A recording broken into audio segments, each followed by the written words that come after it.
Toto. Les législatives, c'est plié, c'est clair, c'est net. Maintenant, il est urgent de passer à autre chose. Bonjour Dany Cohn-Bendit. Bonjour Thomas. Bon, Dany, même pas un petit mot sur l'abstention, sur votre chouchou Macron, rien du tout, du tout. L'abstention, elle a été différenciée.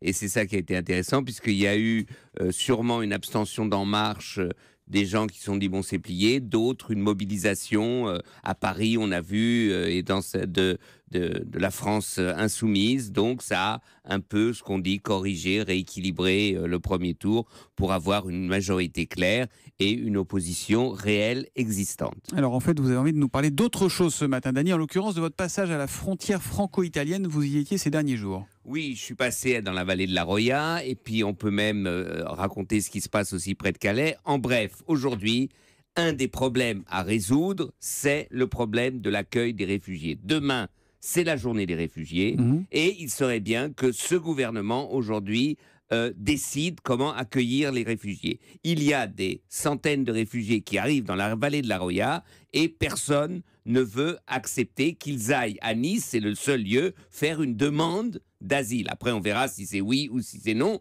mais la Convention de Genève est claire, il faut, quand un réfugié ou quelqu'un veut demander l'asile, il faut lui donner la possibilité de demander l'asile, et ce n'est pas le cas en ce moment en France. Mais vous savez ce qu'on va vous répondre, on va dire on ne peut pas ouvrir les vannes parce que ça va être une invasion, entre guillemets. Non, mais vous savez, le droit international, c'est pas le sentiment et l'émotion. Je redis, la Convention de Genève dit, si quelqu'un est sur un territoire et on n'a pas demandé comment il est rentré, c'est dans le texte de la Convention de Genève, il faut lui donner les moyens de faire une demande d'asile. Après, l'État pourra dire... Oui, mais une fois qu'ils sont là, on sait bien qu'ils restent. Non, une fois qu'ils sont là, et si les demandeurs d'asile sont déboutés, eh bien, on peut raccompagner ces demandeurs d'asile à la frontière. Mais d'abord, il faut qu'ils aient la possibilité de la demande d'asile. Et s'ils ne demandent pas d'asile, eh bien, ils restent quand même. Donc ça, c'est un argument fallacieux. C'est très simple. Il faut aujourd'hui que la France se mette dans le système international de la demande d'asile. Ce n'est pas le cas. Et donc, le président de la République, le Premier ministre, le ministre de l'Intérieur, le ministre de la Justice fassent leur boulot, et que la majorité présidentielle veille à ce que le droit d'asile soit respecté en France. Donc là, c'est ce que vous dites à votre gouvernement et à votre majorité, Dany Cohn-Bendit, ce matin. Mais c'est majorité, c'est une majorité, elle est là maintenant.